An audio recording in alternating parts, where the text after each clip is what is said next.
Thank you, Teresa. And Zach is by day, a fruit and vegetable person helping commercial growers down in the Charleston area, and but by night, as you see, he is wears another hat altogether. So let's see what we're going to do over here. Yeah, so today we're going to cook some shrimp tacos. The shrimp I got from Hilton Head Island. I actually got them from a grower I work with. And let's give him credit. Who is it? Mr. James Long. And what does Mr. Long grow? He grows a bunch of winter squash and some watermelons and some really good stuff. And he also knows how to throw a net. He does, he does. But I've been sworn to secrecy not to tell where he got the shrimp. So just Hilton Head is all I can say. Okay, that's good enough. I was going to bring my own fish, but I was very unsuccessful. With a beautiful little, they're just those perfect little, wonderful South Carolina shrimp. Yes, ma'am. So the first thing we want to do when cooking the shrimp is you want to obviously peel them and devein them. Once you do that, you want to set them on a paper towel and kind of get some of the water off of them. If you don't do that, a lot of times they'll just steam and you'll get popped with the grease. So you want to get a good sear on them. So we can go ahead and do that if you want to. Okay. And I'm, as you know, if you see, I'm standing on my box tonight because Zach is as tall as the Statue of Liberty. So I'm going to pat these little guys dry. Okay, I got them dry? Yep, I got them nice, and then you want me to... All right. Well, the next thing we want to do, we want to put some some seasoning on those. This is Granny's Gourmet Sea Island seasoning, and it's John's Island certified South Carolina product. So this is right up our alley. It's good stuff. All right. So I'm going to get them apart a little bit, dry them a little bit more, and I'm going to. Whoops. There we go. Okay. All right, so that looks about right to me. What do you think? Yeah, okay. So not too much, that but just enough. good. Yeah, it's good stuff. Okay. Okay, and the next thing you want to do is throw them in our breading over here. All right. But what have you got in here, Zach? We have actually it's another South Carolina product. It's called Carolina Cajun. Okay. And it's a Cajun breading, so it kind of gives a little more spice. Boy, we've just got South Carolina certified products all over the place, and that really does make, we've just got such a great tradition of foods here, fresh foods, fresh seafoods, and these people who are these entrepreneurs are taking things that their families have been using for years, and now they're sharing them with us. Ooh, I hope I didn't do too much. All right, so the next step is to add some oil to the pan, cooking on about medium-high. Uh-oh, we better cut that booger up. Cut it up a little. Yep. And so you don't want to add too much oil. You don't want to really deep fry them. We just want to add enough oil to kind of cover the shrimp and get a good golden sear on top. I'm going to let that pan get us a little bit hard. Sure, I think it's But working. what you said, that what you and your friends really enjoy is y'all like to make different things to put the shrimp in and taste them with. Right. So we'll all go out and go fishing, and then we have what we call family dinner, where everybody comes over and you bring shrimp and oysters and fish. God. And so everybody kind of has their own sauce, their own rendition on a fish taco, and we all bring it over and have a good time. So which ones are we going to do tonight? Tonight we're going to do a peach salsa, or kind of like a peach chutney, and then we're also going to talk about a little pico de gallo. So, now, of course, peaches are almost over, but you said you found some great ones, and these are from what part of the state? These are from the Ridge, the Ridge Spring Minetta area.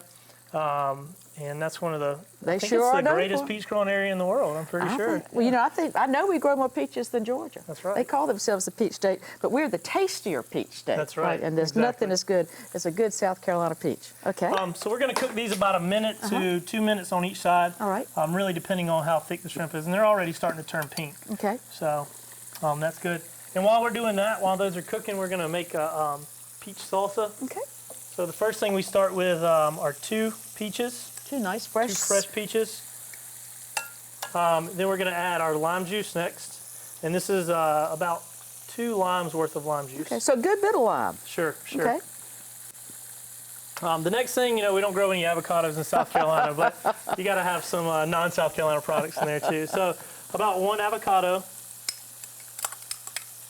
Some people actually do have lime trees, but I don't think anybody's got avocados on their avocado trees. Not that I know Not of. the ones that they bring in the kitchen in the wintertime. So we've added our lime juice and avocado. Now we're going to add a little red onion.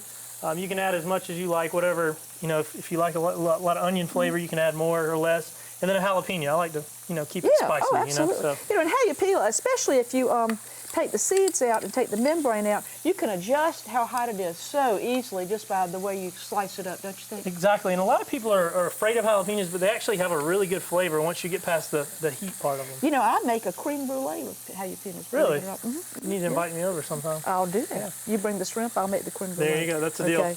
And so the next thing after we add our jalapenos and our onions is cilantro. We chopped up cilantro, and again, it's to taste, so how much ever you like. I was talking to Powell Smith about cilantro because it attracts beneficial wasps to the garden. Sure. And he said even though it bolts so fast in the summer, to go ahead and plant it in succession. Sure. Do some of your growers try to plant things to attract beneficial insects? Sure, yeah, and we plant a lot of cilantro, and once the cilantro is grown, then they let it bolt, and it's actually like an airport with all the insects and wasps, and it's really neat to see, and if you're interested in those sort of things. I'm going to get some clean paper towels back here. So if you're interested in beneficials, it's a really good plant. Anything in the dill family is really good too. They like that little umbrella kind of flower, don't they? Exactly. Yeah. Okay. And so now our salsa's done and our shrimp. They're coming out of the pan. All right. We sure don't want to overcook shrimp. Boy, that makes them tough. No, and you actually almost want to kind of pull them off before you think they're ready. Yeah, because they're going to cook a little bit more. Exactly. Because they're hot. Yeah. Exactly. Well, I'm doing the best I can. So give me just a minute. Okay. All righty. All right. Once we got those, now you just assemble your taco. Okay, so we've got a flour taco here. Yeah, sure. And you can use corn if you like corn, but I'm a flour guy. You're a flour guy. Yeah. Well, you're a horticulturist. Of course you're a flour guy. Sure, exactly. So you just want to throw your taco on there. And I'm going to do two different ones, okay? Going to grab some of our shrimp here. Okay.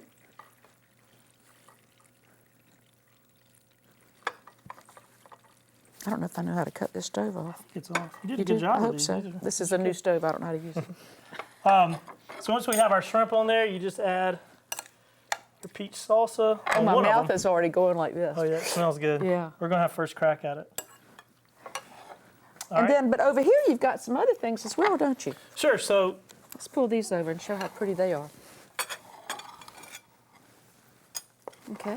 So here, and this is kind of what we do at the little family dinners we have. We have our peach salsa. You can put cabbage on it, shredded cabbage. Oh, yeah, okay. In red or green. You are a real artist. Look how many you got to make it look good, right? You eat with your eyes, right? Throw a little cilantro on top. Tony eats with his stomach, but Tony, yeah. Throw a little cilantro, and then in the middle we have a little sauce we like to make. It's a Greek yogurt base with cumin and paprika and some onions in there. So, and I also like to put the seasoning. Oh, a little more of this. Right, okay. and that you kind of get the flavor throughout the dish. Okay. So that's what I like to do. Okay. Grana's Gourmet. Okay. Gosh, it just looks wonderful. Sure. And that's that one. And then we also sometimes do like a pico sauce, especially this time of year. You said you've still got your gardens just producing still. Producing, I mean, it's at the tail end, but I have little bitty jalapenos and tomatoes. Well, and those Roma tomatoes just keep on going, don't Right. they? Yeah. And they're so great for chopping up for something like this because they're not too watery. Sure. So just tomatoes, garlic, onion, cilantro. And do the same thing. Right. Yeah. So you have the same dish, but a totally different taste. And a whole different color scheme as well. Right. All right. So there you go. Okay. Well, I'm not going to eat now because I've learned that if you do that, something always seems to get stuck on where my tonsil was before I was in the 4th grade. Exactly. But I'm going to come back over at the end. You know, I think I will do one thing while I check back with Teresa. I am going to steal a shrimp. So thanks so much for coming. Ma'am. And Thanks I can't for wait having to come over. Let's do this again. Let's do it. Okay. All right.